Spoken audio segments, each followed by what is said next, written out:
Bienvenue à cette soirée que nous avons organisée pour rendre hommage à un écrivain, un grand écrivain italien qui s'appelait Giorgio Pressburger, qui a été invité ici à l'Institut culturel italien il y a une dizaine d'années et qu'on aurait souhaité inviter aussi maintenant, mais il nous a quittés l'année dernière, donc il est mort le 5 octobre 2017.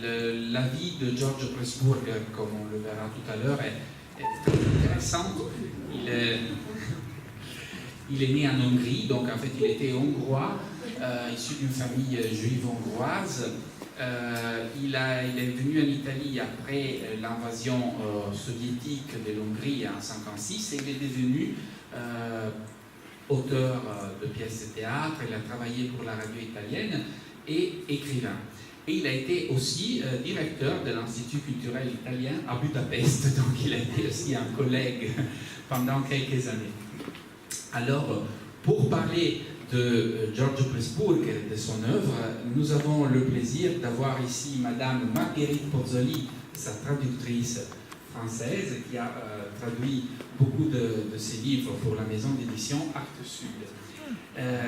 Pascal Jourdana, critique littéraire qui est ici à Marseille, à la Marelle. Et nous avons aussi le plaisir d'avoir Mauro Caputo, réalisateur, qui a fait 2 films qui sont tirés de l'œuvre de Giorgio Pressburger. Et nous allons regarder tout de suite le film Il profumo del tempo delle favole, le parfum du temps de fable. Mais Giorgio Pressburger en Italie avait choisi de vivre dans une ville qui s'appelle Trieste, une très belle ville qui est la ville, je dirais, la plus mitteleuropéenne d'Italie, à la frontière avec la Slovénie, pas loin de la Croatie, a été longtemps une ville de l'Empire autrichien. Et donc nous avons voulu dédier aussi une exposition de photos à la ville de Trieste. Et une exposition de photos qui ont été faites par Madame Bérangère Chauffet, qui est ici à côté de moi, et qui va vous introduire un peu l'exposition que vous pouvez voir dans la salle à côté, avant de donner la parole à nos autres invités. Merci. Elle a été dite sur le parcours très rapidement. Peut-être qu'on ne va pas rajouter beaucoup de choses sur de détails, parce qu'on va l'évoquer avec toi, Marguerite, mais je voudrais peut-être dire quand même deux, trois choses supplémentaires à propos, peut-être aussi de la manière dont Giorgio Pressburger a adopté l'italien pour écrire, parce que c'est quand même important. C'est vrai qu'il est né dans une autre langue, il est né dans un autre pays, qu'à un moment, il a, avec son frère Nicolas, commencé à écrire en italien, et que c'est à partir de l'italien qu'il est devenu écrivain.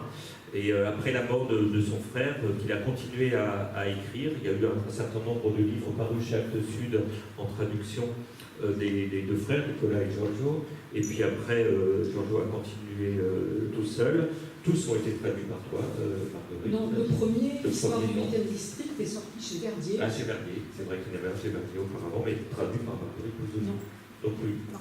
Donc, ça c'est un qui t'a échappé. Et je vais vous présenter aussi Marguerite, qui est née à Venise, de parents italiens, et qui a été longtemps professeure de lettres modernes, mais qui est traductrice de l'italien et responsable du domaine italien chez Actes Sud depuis longtemps, avec des auteurs que tu as traduits comme Stefano Belli, Pasolini, Pierre Santi, Anna Maria Hotez et puis plein d'autres, des écrivains classiques et contemporains, qui est aussi très disponible pour parler de la littérature italienne, et qui a connu Giorgio. Tu en parlais un petit peu tout à l'heure en aparté, et peut-être qu'on va parler de ça aussi personnellement, puisque c'était devenu un ami et que tu as passé beaucoup de temps avec lui, et on compte sur toi aussi pour présenter l'homme. Alors peut-être qu'on pourrait essayer de rapidement, parce qu'on a à peu près une demi-heure, 3/4 d'heure avant la projection du film, pour vous présenter une œuvre. Évidemment, on n'aura pas assez de temps, surtout que l'œuvre est quand même dense, multiple, qu'elle est devenue peut-être de plus en plus complexe aussi sur la fin de sa vie. qu'elle est peut-être pas assez connue en France. On parlera de la postérité peut-être de l'œuvre aussi bien en Italie qu'en France. Mais avant peut-être avec toi, Marjorie, donner quelques étapes clés de son parcours, quelques dates importantes, on a vu, mais ce qui par la suite marque peut-être son œuvre. Avec toi, revenir un peu très rapidement sur ce parcours.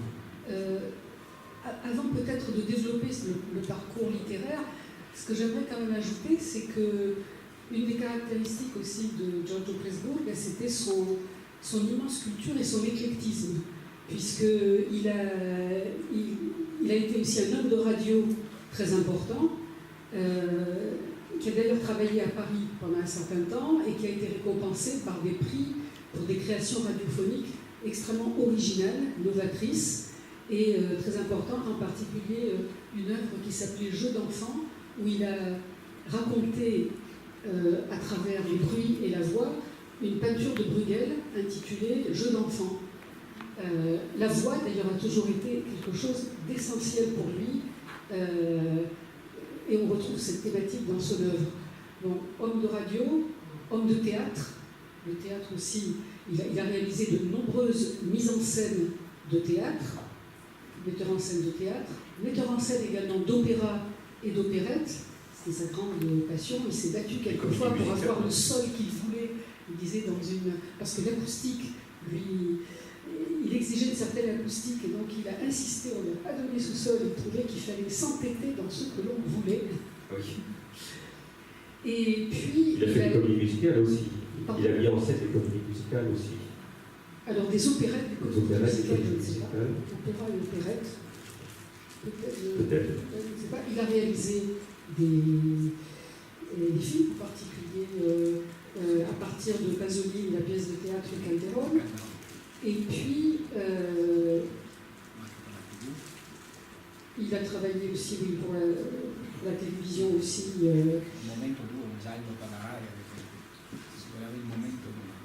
Alors, un film pour la RAI qui s'appelait Momento 2 et la thématique era...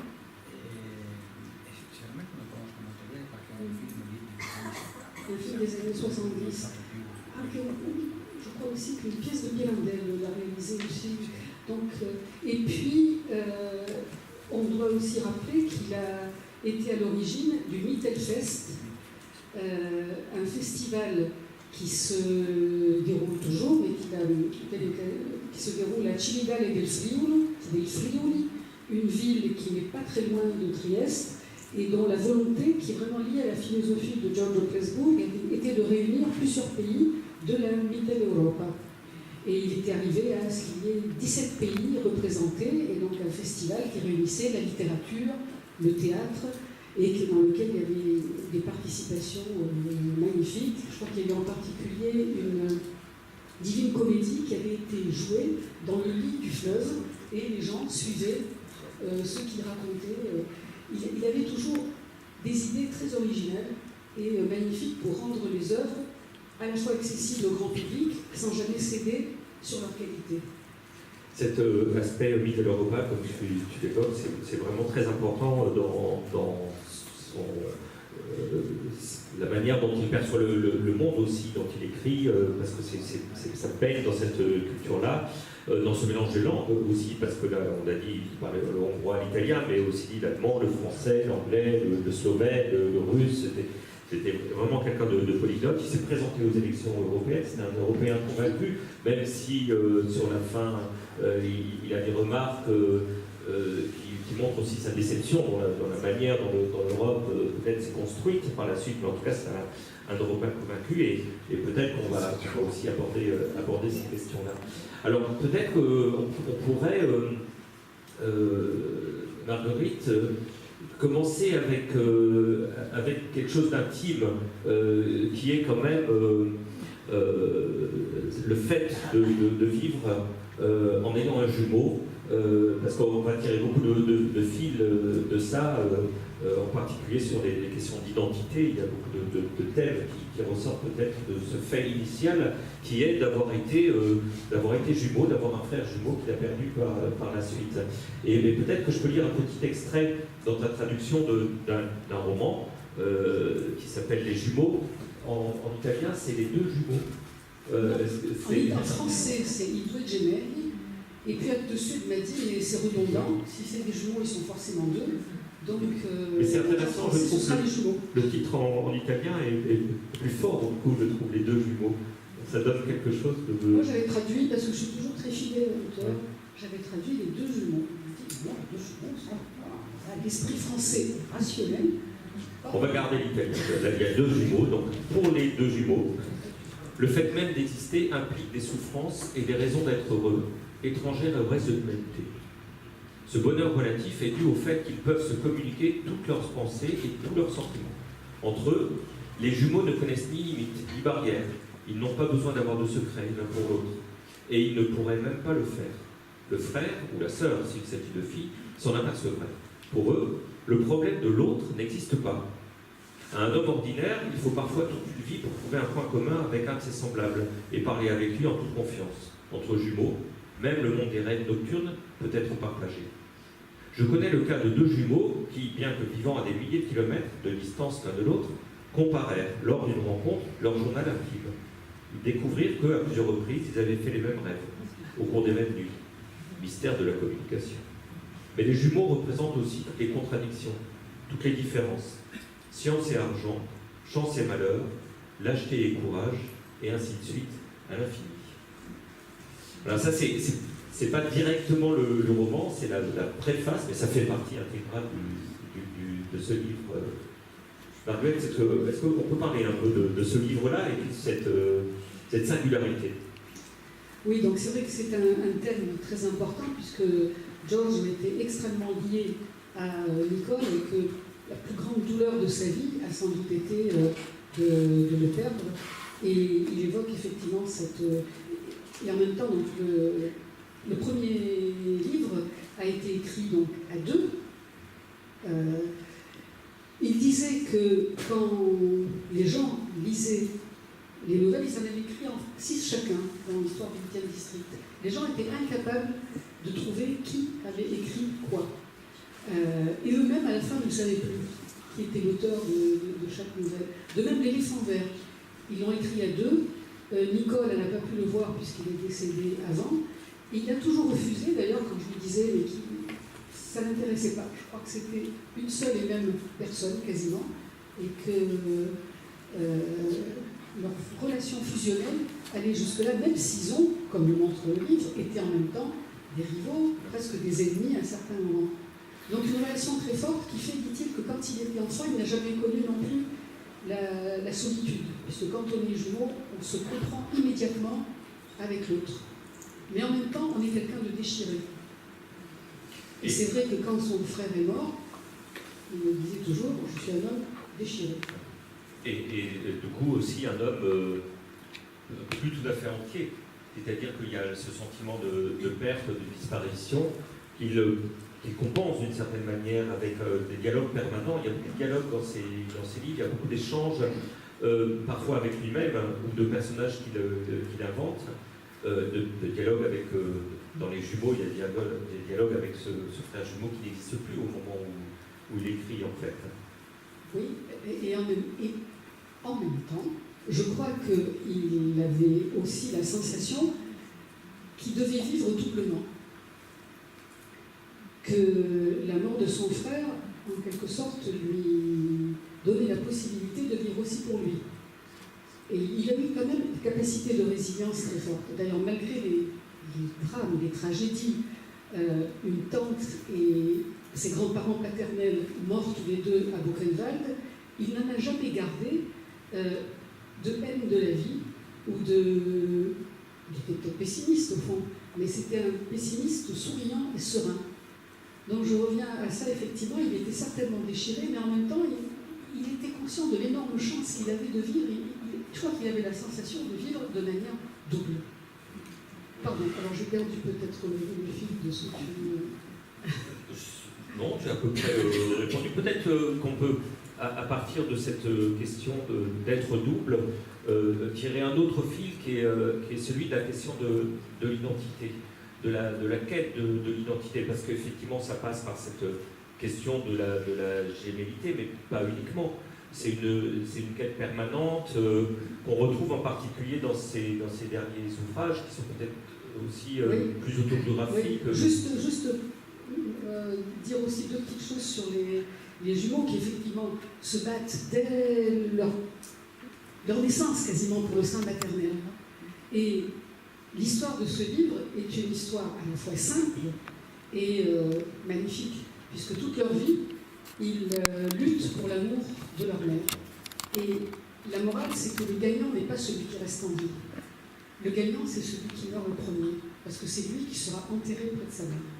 Et j'étais très émue après, quand je suis allée au cimetière juif de Trieste, après le décès de George Pressburg, de voir que maintenant, il était réuni aussi à son frère jumeau. Les deux jumeaux sont côte à côte, avec leur mère à côté. Et c'est un livre qui dit des choses effectivement profondes et qui les dit, même si on est déchiré en le lisant, avec une espèce de sérénité. Et justement, je profite de ça pour vous lire aussi un petit message que m'a envoyé sa veuve, Viviane, et qui, évidemment, remercie l'Institut culturel italien de cet accueil, de même que je le remercie aussi, bien sûr. Elle dit qu'à-dessus que George Pressburg a toujours été reconnaissant, c'est quelqu'un qui pratiquait vraiment la gratitude, donc à Actes Sud et à Marguerite Pozzoli, etc. Et puis elle me dit que le Paolo Pascali, qui s'est occupé de la manifestation de l'association Associazione Generale Italiana dello Spettacolo, a rendu hommage de cette façon à George Pressburg. Alors je vais vous lire d'abord en italien, je pense que beaucoup d'entre vous vont comprendre. C'est un portrait rapide mais très vrai de l'homme. Dalla sola voce ne ho scorso immediatamente i tratti di persona distinta, di una classe naturale, dell'intellettuale a tutto tondo che però non si mette in cattedra per pontificare dall'alto con alterigia, di una persona per la quale la cultura è un mezzo per intrecciare migliori relazioni umane con il prossimo, uno stile di vita e un servizio civile da prestare alla collettività. E tutto questo con grande semplicità, non superficialità, e modestia, come consapevolezza delle proprie capacità, senza bisogno ipocrita di nasconderle. Tutto ciò ad avallare la veridicità di un proverbio indiano che recita così: le persone più profonde e valide sono come i fiumi, più sono grandi e meno fanno rumore. Est-ce qu'il faut que je traduise? Oui. Donc c'est ce portrait tracé par Paolo Pascali, à sa seule voix, et je peux dire que c'est la même chose, parce que quand j'ai rencontré la première fois George Pressburg, c'était une manière de marcher et de venir me dire bonjour, et une voix aussi. J'en ai perçu immédiatement les traits de personnes distinguées, d'une classe naturelle, de l'intellectuel à part entière qui pourtant ne monte pas en chair pour pontifier d'en haut avec arrogance, d'une personne pour laquelle la culture est le moyen de tresser de meilleures relations humaines avec son prochain, un style de vie et un service civil à prêter à la collectivité, et tout cela avec une grande simplicité et non de la superficialité et de la modestie, tout en étant conscient de ses propres capacités, sans avoir le besoin hypocrite de les cacher. Tout cela pour attester de la vérité d'un proverbe indien qui dit « Les personnes les plus profondes et qui ont le plus de valeur sont comme les fleuves, plus elles sont grandes et moins elles font de bruit. » Donc voilà, c'était pour revenir à ce que tu disais sur la personnalité de George et sur le fait aussi qu'il y avait à la fois cette discrétion, le fait de ne jamais brandir la souffrance de sa famille comme une espèce d'étendard et d'être toujours dans la demi-teinte, dans la discrétion et dans la gentillesse aussi, il faut le dire. En fait, on le voit sur toutes les photos qui le représentent. il a toujours cet air très attentif aux serein, attentif, un peu malicieux. Et vraiment, oui, il y a ce sourire qui est permanent, mais on sait derrière qu'il y a évidemment de la souffrance, des pertes, des disparitions, mais une manière de poursuivre une vie en quelque sorte, de poursuivre une quête dans peut-être ce qui serait de l'ordre de la recherche du bonheur, malgré toutes les difficultés et sans ambition démesurée non plus. Et ça, je le dis de telle manière parce que j'ai l'impression que ces derniers livres sont tout à fait mettent en quelque sorte en texte cette quête qu'auparavant il possédait aussi, mais peut-être de manière plus métaphorique, dans des récits qui étaient plus de l'ordre du roman. À la fin, ce sont plutôt des livres presque philosophiques. Il s'approche de ça dans des grandes œuvres assez amples, assez complexes dans la construction. Donc je trouve que c'est une... Enfin, il y a tout ça dans son visage et dans sa manière d'être. Il me semble qu'il y a une adéquation entre ce qui est écrit, ce qu'on lit, et sa personnalité, ce qui n'est pas toujours le cas quand on rencontre des écrivains. Tu le sais, Marguerite. Mais il avait beaucoup d'indulgence avec les jeunes écrivains aussi, même s'il n'appréciait pas toute la littérature dite moderne, cette littérature à laquelle il a toujours refusé de céder un pouce de terrain. Je crois qu'il a toujours écrit ce qu'il avait profondément envie d'écrire, en me disant aussi quelquefois, si je fais rien, je ne regarde pas les chiffres de vente. Le temps nous rendra justice. Voilà.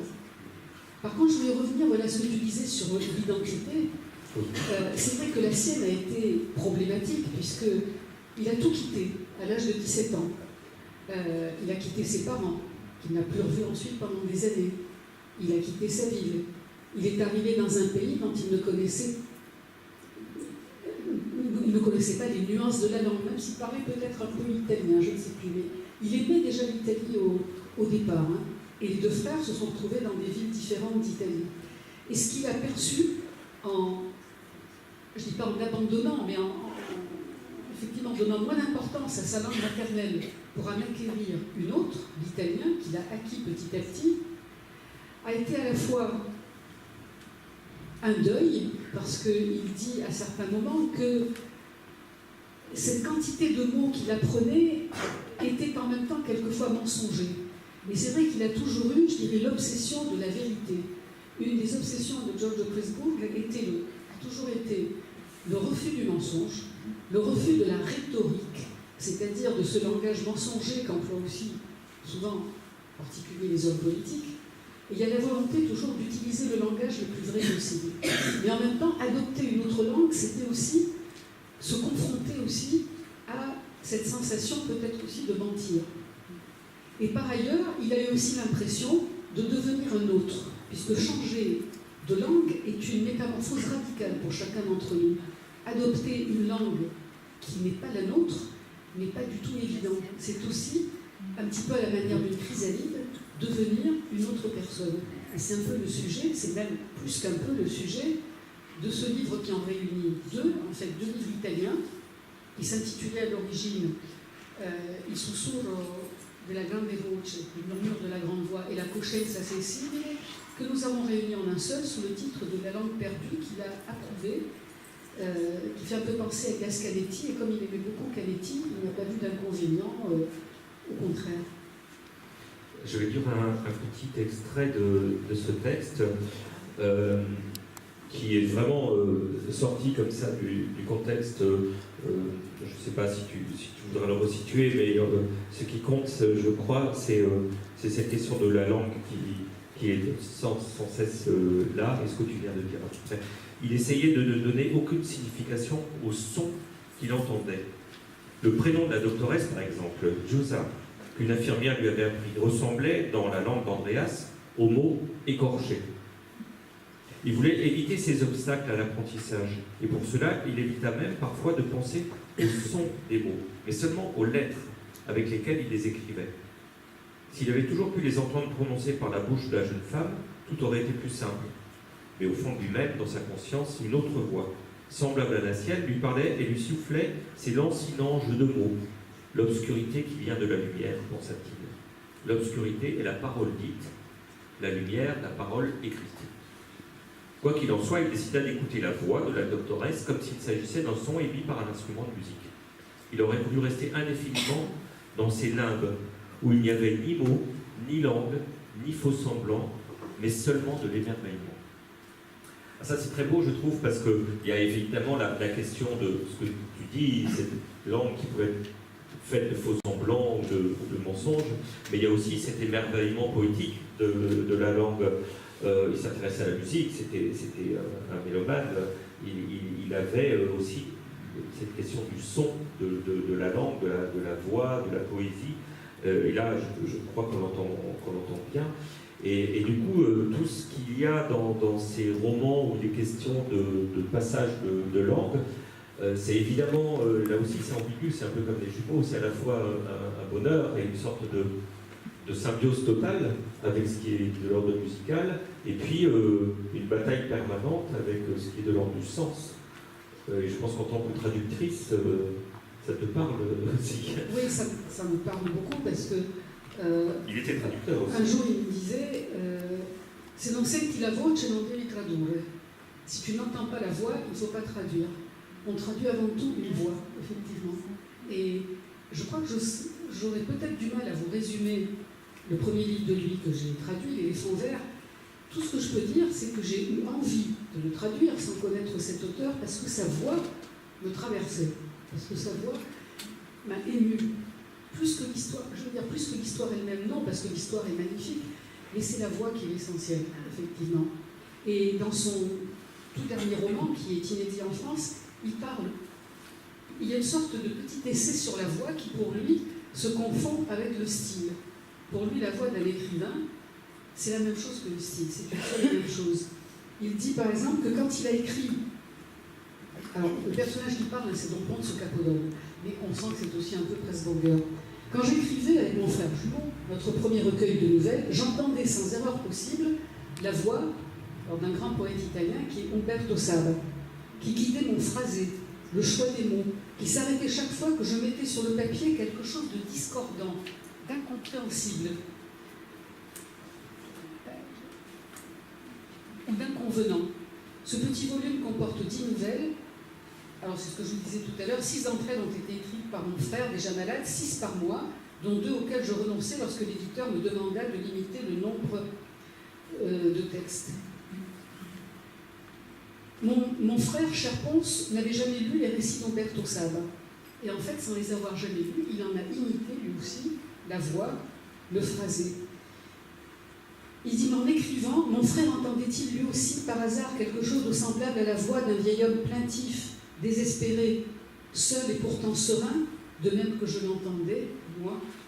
Voilà, je fais ce petit passage parce qu'il me semblait que c'était une thématique importante. Alors, il y a plein de fils thématiques qu'on pourrait tirer encore, on va peut-être en évoquer quelques-uns, et puisqu'on parle de la question de la voix et que dans l'extrait que tu as lu, il y a cette symbiose pour lui entre la voix et le style, comment est-ce que tu pourrais, selon toi, définir, donner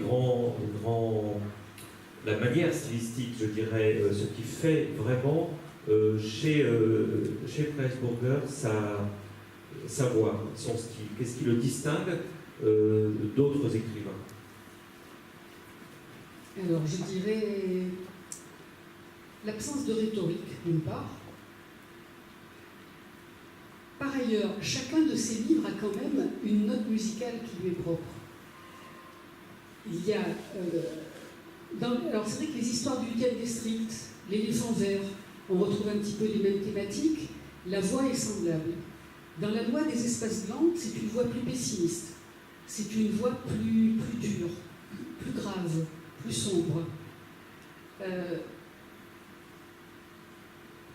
Dans un recueil que nous n'avons pas publié et que j'aime beaucoup, qui s'intitule Denti Spire, qui est un recueil dans lequel chaque nouvelle est consacrée à l'histoire d'une dent, de George de Pressburg, histoire de chacune de ces dames qui lie elle-même à une histoire d'amour et à un fait historique. Il y a un ton qui se retrouve dans la couverture. Il avait demandé à Topor, qui était un ami, de faire. Roland Topor était un humoriste d'humour noir. Et c'est vrai que dans ces nouvelles, il y a une petite dose d'humour noir. Je dirais que ce qui caractérise pour moi Pressburger, c'est ce mélange entre une espèce de sérénité, de musicalité par moment, pas musicalité, de sérénité, de douceur, mais aussi d'étrangeté. Par quoi il se rapproche de Kafka? Parce que dans ces nouvelles, même s'il semble raconter des choses réalistes, elles ne sont jamais totalement réalistes. Il y a quelque chose qui tient de l'allégorie, comme dans les nouvelles de La Neige et la Faute, où se trouve une nouvelle que j'adore, qui est magnifique, qui s'appelle Les Deux Anges, dans lesquelles deux femmes, une femme âgée et une très jeune fille, incarnent les deux anges qui nous guident chacun dans la vie. L'ange qui nous précède et l'ange qui nous suit. Et donc à partir de l'histoire qui pourrait être vraie, on arrive à l'allégorie. Donc c'est cette espèce de fusion entre, je n'aime pas le mot réalité, parce que la littérature c'est jamais vraiment la réalité, mais entre quelque chose qui paraît très simple, et dans lequel il y a un léger sourire, et puis une part de pessimisme, un peu à la Kafka, avec de l'humour, alors Kafka avait aussi de l'humour, et cette tendance à l'allégorie qui rejoint une tendance à l'universalité qui pour moi le caractérise. Après, dans les deux livres qui sont sa réécriture de la Divine Comédie de Dante, c'est une voix différente. Et là, c'est pas une voix, c'est un chœur que l'on entend, parce qu'il nous fait entendre une multitude de personnages, une multitude de voix, et c'est une œuvre dans laquelle il fait entrer tout ce qu'il a accumulé dans sa vie, y compris justement les expériences radiophoniques. C'est aussi presque une œuvre expérimentale qui ne ressemble à pratiquement rien de ce que j'ai lu. Et là, c'est pas une voix, ce sont des voix qui se mêlent. Et on pourrait aussi dire ça un petit peu de l'horloge de Munich, dans laquelle il part en quête de ses racines, et à travers ces racines, il retrouve aussi bien des gens célèbres que des héros ordinaires. Et il nous restitue aussi, à travers ça, ce qu'est pour lui l'humanité et le rôle peut-être de l'écrivain, qui est de nous montrer, je crois, que tous nos destins sont liés, que personne n'est seul dans la vie, que nous faisons partie d'une grande histoire, et que ce qui l'intéressait, lui, George de Pressburg, c'était de nous montrer que nous sommes tissés et que notre identité à nous aussi n'est pas unique, mais qu'elle est tissée de toutes ces histoires. Tu as dit beaucoup de choses là, et c'est passionnant hein, parce qu'il y a à la fois effectivement toutes ces formes qu'il a utilisées, ces romans, toutes les nouvelles, parce que là il passe vraiment Grand auteur de nouvelles. Grand auteur de nouvelles, ces livres qui ont une voix, d'autres qui sont complètement polyphoniques. Tu as tiré aussi la question des histoires et de la grande histoire. Même cet exemple de recueil de nouvelles avec chaque dent qui a une histoire, mais qui ramène en même temps à l'histoire presque de l'humanité, et en tout cas à une histoire contemporaine qui est finalement une sorte de concentré de ce qu'est l'histoire humaine. Ça, c'est vraiment son œuvre. Dans l'horloge de Munich, là aussi, il y a des nouvelles où il est question de l'âme, d'ailleurs en particulier l'horloge de Munich, qui tire aussi des choses du côté du fantastique. Donc il y a vraiment beaucoup. C'est pas du fantastique. C'est pas du fantastique, mais. Je crois que c'est plutôt du domaine de la foi. Alors là, quand il parle de l'âme, oui, ça c'est clair. Donc tu as dit quelque part tout à l'heure pas de la métaphore, de l'allégorie. Il y a quelque chose un peu allégorique, effectivement, chez lui, dans ses récits. Alors, on a beaucoup de choses à dire, mais je voudrais peut-être qu'on aille, en s'approchant de la fin de cette présentation, retrouver un petit peu ce qu'est sa place dans la littérature italienne, comment il a été perçu en Italie, en Europe, en France, quelle est sa postérité. Est-ce qu'aujourd'hui il a lui s'est inspiré de quantité, tu l'as dit, hein, c'est un grand lecteur, il a beaucoup d'auteurs qui l'ont inspiré, qui le citent, qui l'admirent, mais est-ce que lui-même a eu des élèves? Tu as évoqué son aspect novateur pour la radio. Est-ce que pour la littérature, il y a des auteurs qui, peut-être pas encore aujourd'hui, mais que tu sens, voilà, là il y a la question du cinéma qu'on va aussi aborder. Voilà, un petit peu toutes ces choses. On peut dire que du fait qu'il ait écrit de nombreux recueils de nouvelles, il s'inscrit dans une tradition très italienne, puisque plus encore qu'en France, même si on a un mot passant, l'Italie a d'immenses nouvellistes, et qu'il admirait beaucoup Pirandello, entre autres. Et c'est vrai que dans ces nouvelles, il y a quelquefois, un peu comme chez Pirandello, le sens du paradoxe.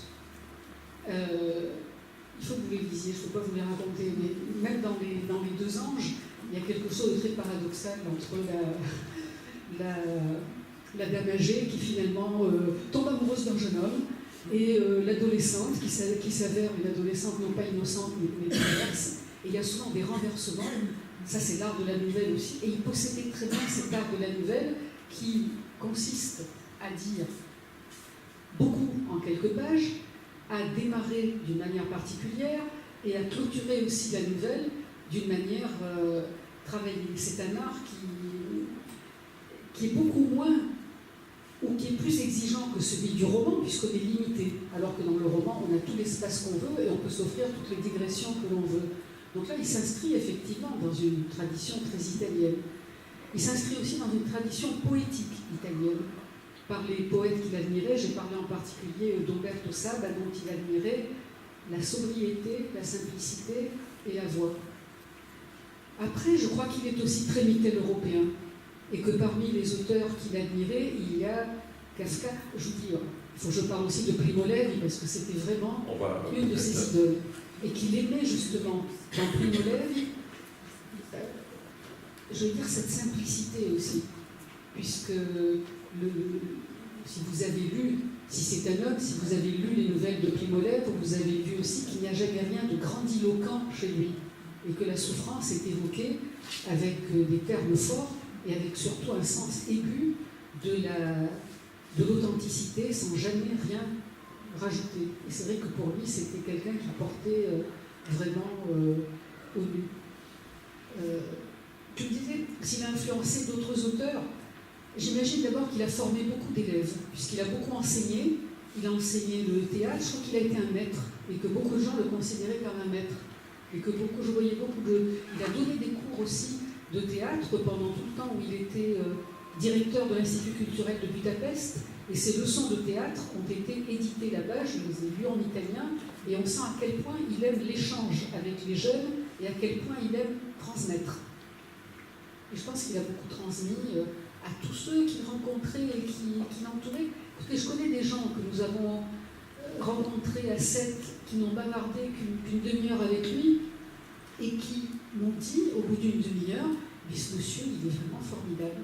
Parce qu'ils étaient frappés par sa profondeur et sa gentillesse. C'était le cas d'Hubert Missel aussi. La première fois que nous l'avons invité, Hubert Missel ne le connaissait pas, il est venu à la fin me dire « Ah, dis donc, c'est quelqu'un ce monsieur ».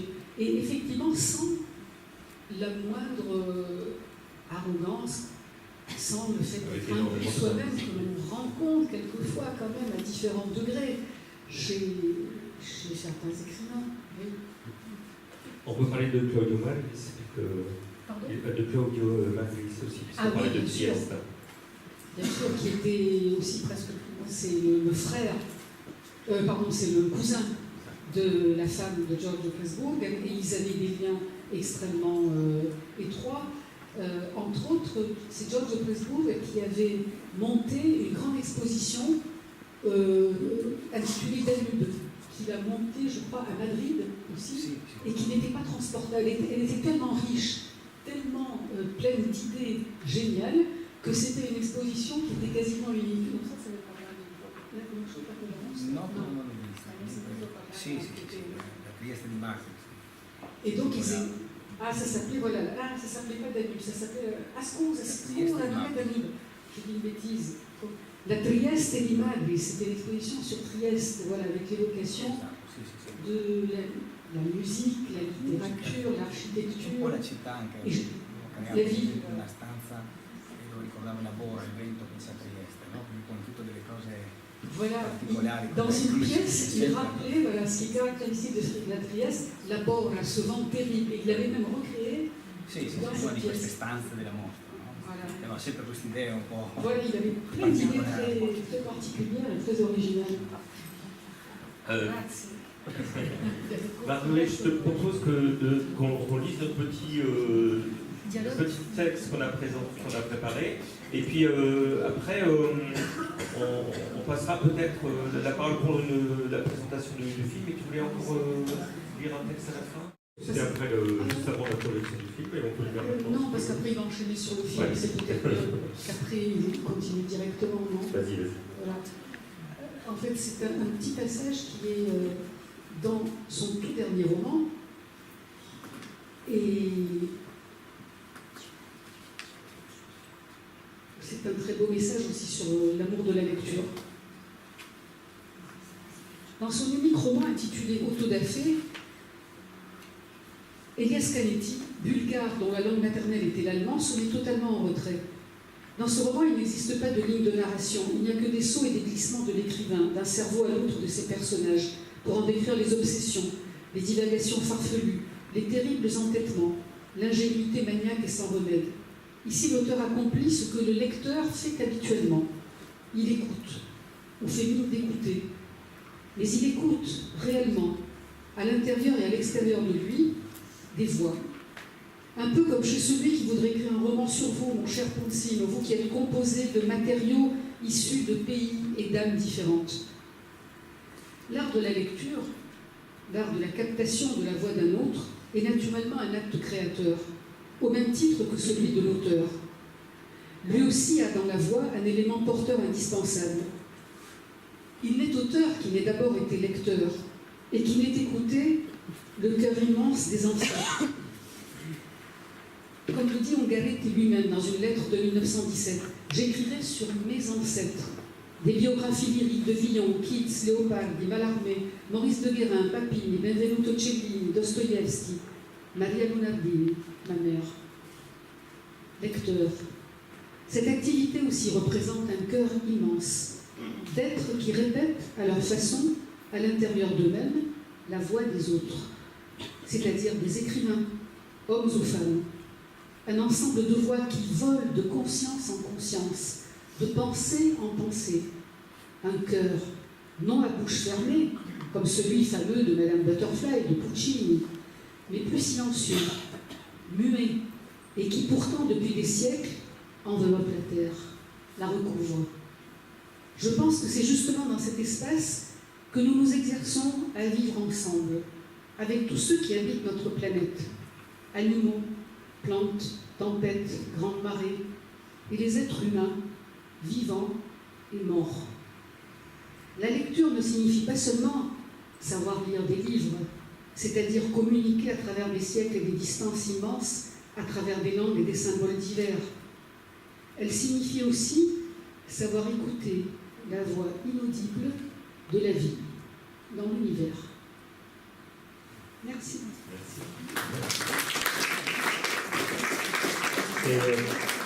Marguerite, ça, on pourra le lire, c'est en cours de publication. C'est le. Tu espères. Bon. Marlo, un petit mot sur le film, et puis Marguerite, tu interprètes les propos qu'il a traduits. Sì, chiedo un po' d'aiuto per farmi capire. Innanzitutto sono molto felice di essere qui con voi questa sera. Ringrazio per questo l'istituto, il direttore e tutti gli organizzatori di questa bella serata, questo omaggio dedicato a Giorgio. Donc d'abord, je vous remercie tous, le directeur et vous tous d'être là pour cette belle soirée et cet hommage à Giorgio. E di avere la possibilità di conoscere, di vivere un po' questa città di cui ho sentito parlare spesso, Presburgo, Giorgio, e che aveva una particolare comunque considerazione per la Francia, appunto, dopo aver lavorato anche tanti anni alla radio. Et donc je suis très content de connaître aussi cette ville, pour laquelle George aussi avait beaucoup de considération, de même qu'il en avait pour la France, après avoir travaillé pendant de longues années à la radio aussi, pour la radio. Questo che vedremo questa sera è un film molto particolare che abbiamo presentato al Festival di Venezia. Donc c'est un film très particulier qui a été présenté à la Mostra, Sì. au Festival de Venise. Non è facile da seguire per diversi motivi. Innanzitutto non è un film con una facile catalogazione. Insomma, Donc ce n'est pas un film si facile que ça, et ce n'est pas un film facile à étiqueter, à cataloguer. È stato definito come un documentario, ma in realtà è una cosa diversa. On l'a appelé documentaire, mais en fait c'est quelque chose d'autre. È stato pensato da noi come un qualcosa che non deve compiacere il pubblico, ma deve farlo pensare, ragionare, no? Quindi un po' andare controcorrente rispetto a quello che si fa col cinema. Alors en fait, il n'est pas fait pour complaire au public, il est fait au contraire pour le faire réfléchir. Et ça va un petit peu à contre-courant de ce qu'on propose en général au grand public. Poi va a toccare degli argomenti che riguardano un po' tutti noi, ma che diciamo bisogna un po' seguire con attenzione, quindi non è... Il traite des sujets qui nous concernent tous, mais qu'il faut suivre avec attention.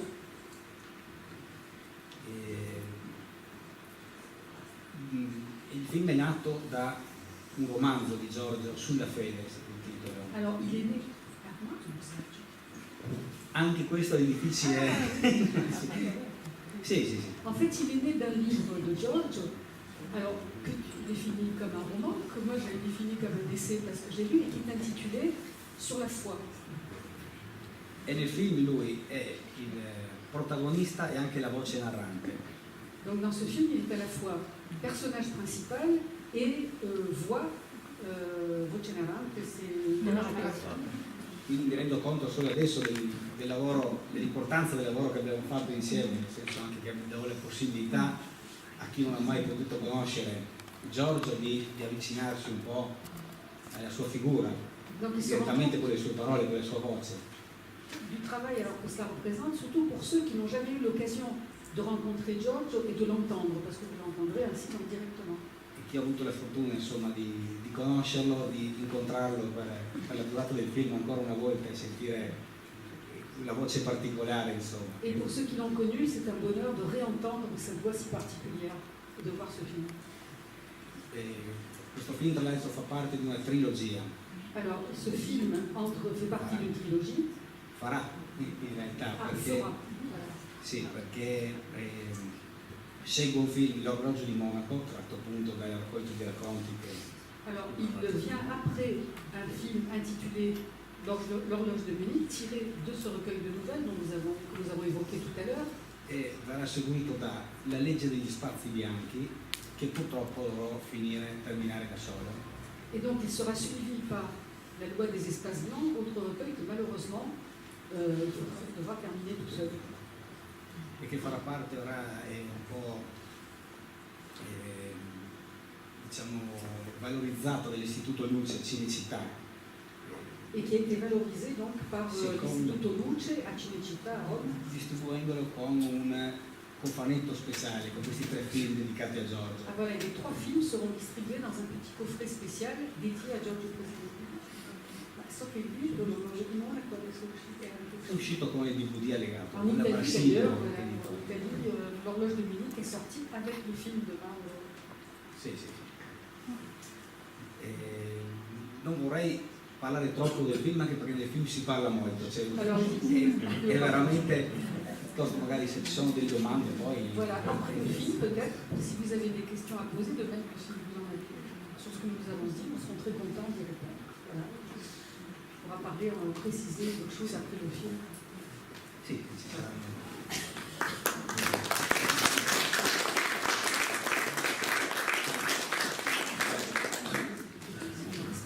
La maman avait caché les 2 jumeaux dans une réserve de charbon. Ça a été effectivement une période terriblement difficile pour eux, je sais. Et puis une partie de la famille, je vous l'ai dit, a été déportée et a été exterminée.